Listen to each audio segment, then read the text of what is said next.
Well, I was asking you, what do you think of the poster over my shoulder? Yes, that's fantastic, and you are a genius. Actually, nobody managed to bring the book so quickly, and Uh, I am really proud to be in such a team, which will bring this perfect book to the U.S. market because so many people, I think, are shy to say that we need Putin to die to change the situation in Russia and to win this war. And that's a prerequisite for the peace, and that's a prerequisite for the positive changes in Russia. But we, together with you, would be the first people to say that in public. yeah, I think the title worked out well. I'm pretty happy with that. We bounced a lot of title ideas around. Do you want to say anything about the? There's a lot for us to talk about today, including I want to ask you about Boris Johnson's resignation. But let's talk about the book a little bit because I that's news to everybody here. Frankly, it's just news because it just the page just went live on Amazon a few days ago. Do you want to say a little bit about the history of it and what you hope the book can help Russia accomplish as a nation? Yeah, actually, I started writing this book now almost exactly 10 years ago Hmm. in 2012. And originally, my plan was to write a relatively quick piece in 2012 just to discuss the political ideas, which were the foundation of the popular uprising in 2011 2012, so-called Bolotnaya movement, which was the main liberal uprising in Russia, because before that it was only something for the leftists and for the nationalists, but not for the liberal communities. For the first time, they actually massively joined the protest movement, and that was an important threshold. Being a protester became fashionable, but still, this movement very much lacked the foundation ideas. Everybody understood that we are against Putin, and everybody understood that we are for free and fair elections in the country for true democracy. But nobody could actually describe what does it mean, and what would be the system without Putin.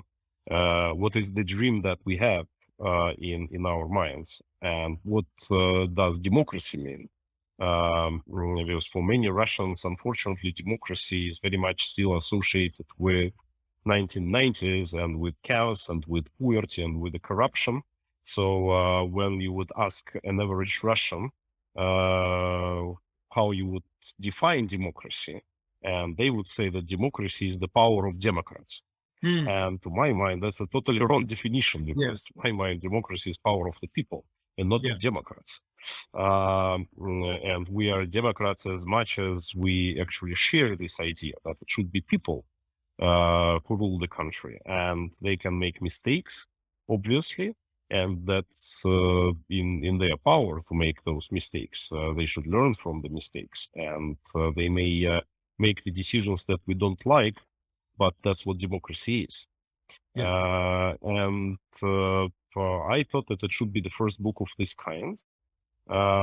At the same time, I was thinking a lot how to write, because obviously there were a lot of pretty boring politologist pieces, which would be distributed among just a limited circle of experts. And that's why I decided to write neither the memoirs nor the political analysis, but more a sort of a manifesto. But the manifesto, which would be told through the life experience of mine, so that every single idea is being explained through some situation I was in. And that's why there is a lot of exclusive pieces there about what was happening in Russian politics and in Russian business life.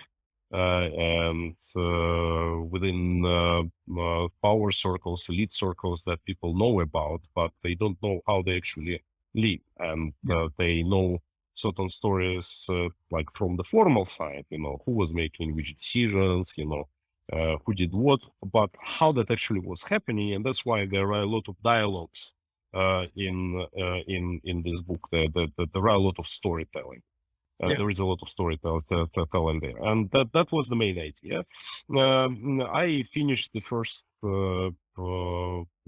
version of this book by the beginning of 2013, but at that time the situation started to change radically already, and I decided that I should wait and make the second pass, and I made the second pass by the end of 2013. But then the annexation of Crimea came in, and again, the situation has radically changed. And for a while, I had physically no time to make amendments. And then I made the third reading. And then I was totally unable to publish it because I was outside Russia already. Yeah. And nobody wanted to even touch this inside Russia. So it was postponed for a while.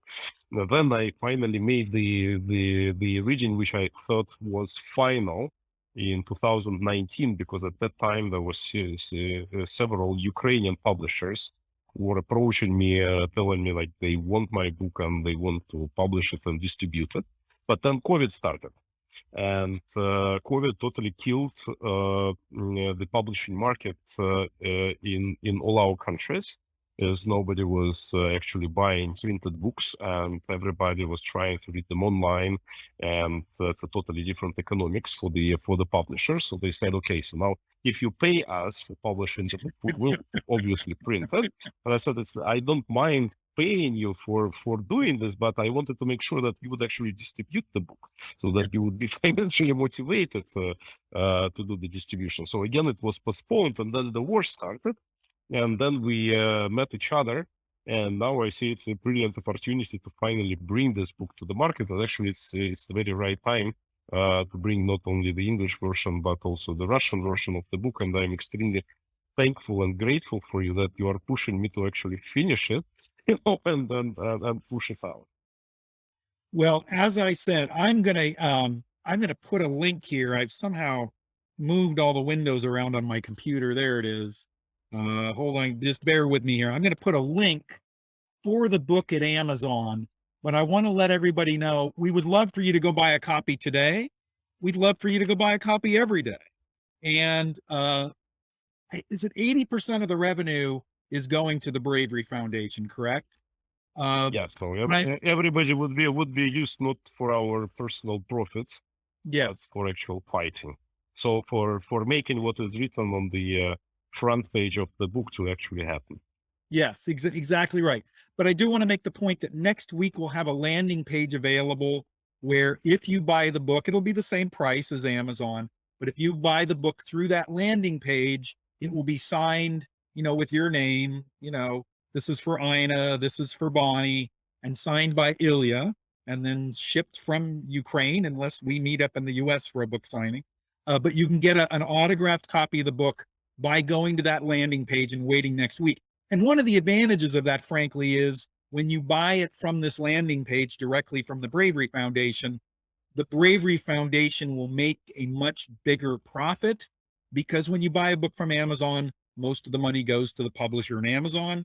And when you buy the book direct from Ilya and the Bravery Foundation, most of the money, or a much larger chunk of the money, will go to the Bravery Foundation. So please feel free to click the link I just put in there and buy today. But we hope you'll come back and buy autographed copies next week and beyond, and share that link with others. And I can tell you, I'm knee deep, or I should say neck deep, in the book. You will be. Ilya has quite a sense of humor that we have not had a chance to fully explore here, but it definitely comes out in the book. But it really does paint a roadmap for, this is where we are today. This is where we go next. This is how we create Russia as a democracy. And I don't think there's anybody better to tell that story. So it's really my honor to be part of the project. And thank you I for letting us bring it to English. I can incentivize people who actually would buy it from us directly by sending an electronic Russian version of the book. So that it is way larger than an English version, but even those who don't read Russian can use the Google Translate, and then you can explore the depths of humor there. It's really Yes. funny read. I It's will, funny. my first introduction to the book was the Russian version through Google Translate, and I had never used Google Translate on, so the original book is 700 pages long, and I had never put a document of that length. I don't know that I've ever touched a document of that length through Google Translate. I was, hats off to Google, founded by two Russian guys. You will be reminded in the text. I was amazed at what a great job it did, and it it turned your Russian text into something that was very, very accessible, but also very interesting to me because, frankly, I could see how you would be speaking to another Russian instead of to me as an American, and that made it part of what made it a fascinating read. I've read the entire 700 pages. It is really distilled down. Yes, I have read every word. Uh, and it is really the basis for the book, the cover of which you see over my shoulder. So, how big is the English version? I think it's about 210 pages. Um, I don't know that it's been laid out yet. So it is a much shorter read, and that is deliberate, frankly, because of the times we're in. I mean, there's an urgency to the message, and I think a lot of people, if you buy a 700-page book, what do? You procrastinate reading it. A 200-page book, you pick it up and read it, and you breeze through it fast, and you get the message, and then you get to work doing what it helps you see you must do to accomplish the goal. In this case, the goal is bringing democracy or enabling Russia to earn democracy for itself. Yeah, English version is way more about the practical plan of what to do and of the foundation ideas that are underneath this. But obviously, if you want to explore more into all those funny stories, then you should turn to a Russian version. Well, let's not get ahead of ourselves here, Ilya. We don't know that there isn't a market for the 700-page book in the United States after the 200-page book. But so Jasper asks, is anything lost in translation? I'm going to leave that up to you, Ilya. Well, again, what I'm really sorry for is that quite a bit of this humor is lost because I actually I try to write it in the way that the reader actually laughs on at least every second page. And well, unfortunately, quite a lot of those stories they are linked to something which all Russians are very familiar with because it's familiar characters which were running the country, running the business, and which were different national celebrities that they well know about. And when they are being seen from an unexpected angle, that always an amusing an amusing read. But that was the way how I tried to infiltrate those ideas in people's mind by packing them with those stories. So in English version, it didn't make much sense to do this because then we would need to do a lot of explanations who this and that guy is. And would make it unreadable. But in terms of ideas, it's a pretty accurate explanation of what is in the original. But again, for those who want to have fun, yeah, Russian version would be the one, and the Russian version translates pretty accurately in different Slavic languages for obvious reason. It's less easy to translate it into English, obviously. That actually the Raven, I just realized when we were working, Greg, with you on this book, I just realized how hard it is for certain Russian writers to be translated into English. For example, we know that the famous Lolita by Nabokov, it Yes. was written by Nabokov separately in two languages. He wrote one book in Russian, and then he himself rewrote the book completely in English by himself. And so there are actually two different Lolitas. So one Lolita in Russian and one Lolita in English. It's not a translation. It's two different books. And for example, my favorite writer in Russian is Platonov, and I haven't even heard him being translated into English at all. And this is the writer which can be probably best compared to John Steinbeck in English, which I, by the way, love as well. And Steinbeck is very well translated into Russian. I read him both in original and in Russian, and it's a very accurate translation. I would say it's a translation that totally keeps the spirit, and Steinbeck has a brilliant language, and his dialogues are absolutely fantastic. But for Platonov, the other way around, it never worked. That's why a lot of people know, say, Dostoevsky and Tolstoy, whom both I totally hate. I cannot read them in Russian. It's as boring, you know. I can die reading those books. You should have a, you know, shortened version, like 1% in this scale, and then they would be readable in Russian. Their phrases, each phrase is for a whole paragraph. Yes. And that's you know, that's like pulling my tooth. But a lot of like brilliant writers, they're absolutely unknown in the West, and that's a shame, unfortunately. Yeah. Well, maybe we're starting a revolution of publishing in the West as well. So let's start with one. This is it. Yeah. Does Putin have to die by our very esteemed co-host here? All right, let's not make this all about you and your book, because we'll talk about it lots more in coming weeks. I want to ask you about what I think is the big news of the day, and that is Boris Johnson's resignation.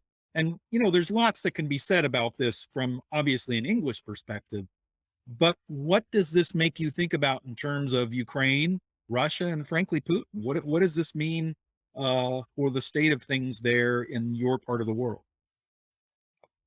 In Moscow, we can hear from Kiev corks being opened. You know, guys are drinking champagne.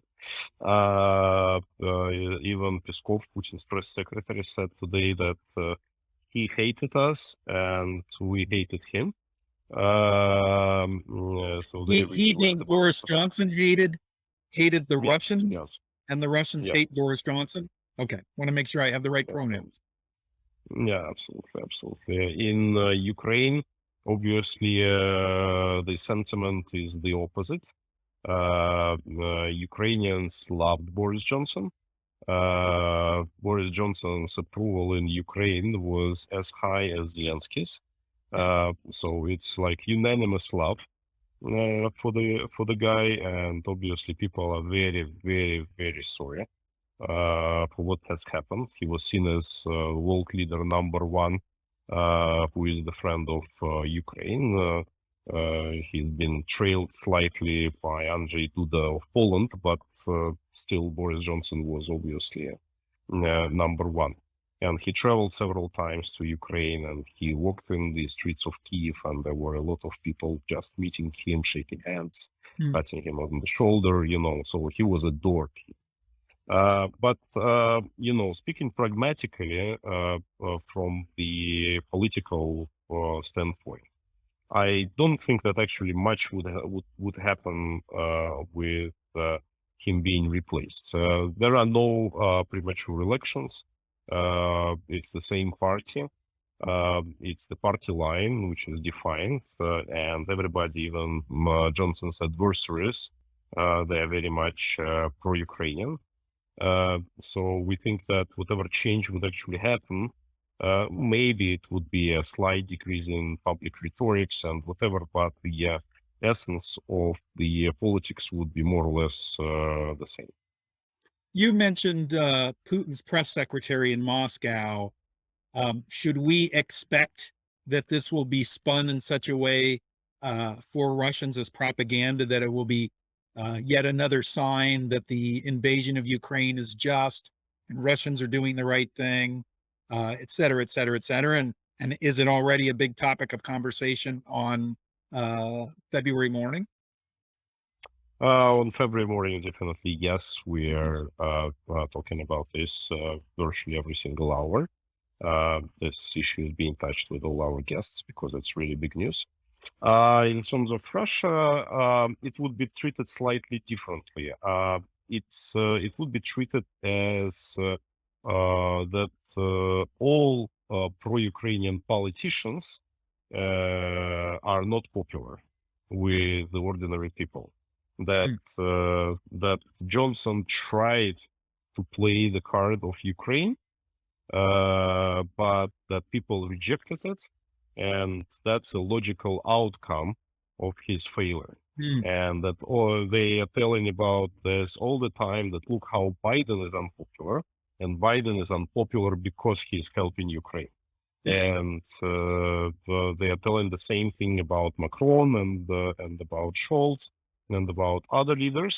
They try to deliver the message that ordinary people in all the countries in the world, they are with Russia, not with Ukraine. And just Western propaganda who is telling the stories that they are pro-Ukrainian, but the reality is different. And look, even their leaders, they cannot sustain the pressure and have to resign. yeah. I want to ask you about something that's happening right there. Well, is sort of happening there in Kyiv. A member of parliament from President Zelensky's party has been charged with high treason. I'm sure this is not news to you. Can you give us a little background on the member of It's probably parliament? eight. It's Say probably that again. you're feeling probably talking about the aid to the member of parliament. Oh, it's Because an the, aide wor- rather than yeah, because there were some members of parliament who were charged with treason, but it happened a while ago. There was one guy who actually was the owner of one of TV channels in Hmm, Ukraine, the fourth channel, which actually switched sides, and he's in Kherson, the occupied territory, and he decided to switch to Russia, and hmm. he was charged with treason. This is Mm, Kovalyov. that's the Kovalyov. Yes, Kovalov, exactly. Kovalov, Mhm. Kovalov. Yes. Then probably in this particular parliament, nobody else. So, Viktor Medvedchuk, that's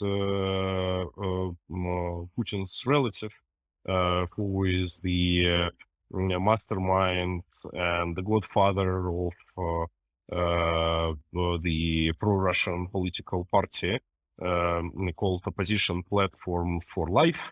But he was arrested already a while ago. He was arrested last fall.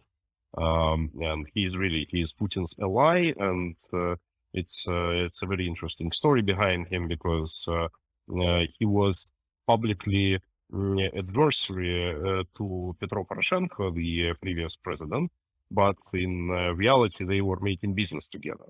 So Mhm. there is even a prosecution of the former president because he is allied with a guy who was arrested for treason. Obviously, I don't think that Poroshenko is in any degree person who committed a treason, but nevertheless, he was doing business with the guy whom everybody knew was pro Putin person, and that's obviously hurt his image badly. But actually, I was pretty surprised that even members of his party, which were like they were as pro-Russian can be. When the invasion in February has started, they actually all said, no, no, no, we pledge our loyalty to Ukraine, no more games with Russia. Many of them joined territorial defense as well. So they really stayed here, and even the party was dissolved. Hmm.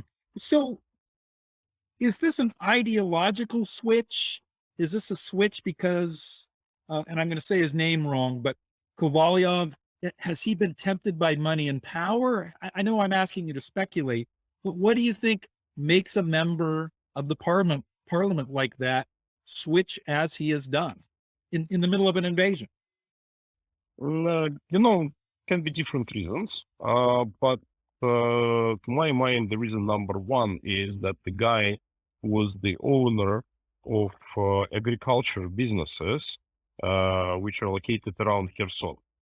So if and he actually, when he bought the TV channel, he took a lot of debt in Ukraine. So he was most likely facing the situation that if he just stays on the Ukrainian side as he is, he's heavily indebted and no business to run, no revenues, no nothing. And probably that was his motivation. Hmm. Well, it's interesting because I'm working on a book with a guy who talks about how you have to purge your political system and your political leaders of people who are going to follow their self-interest instead of the interest of the people. I think you know what book I'm referring to. Yeah. I mean, it's just another example of what you talk about in the book over and over and over again, is that you have to have public servants who are prepared to sacrifice to be public servants. Yeah, absolutely. I even now drawing a comparison line with the elites of Ukraine, and there are so many similarities, yet so many differences between Russian elites and Ukrainian elites. Yes. Despite they're talking the same language usually, because overwhelming majority of Ukrainian elites are Russian speakers. But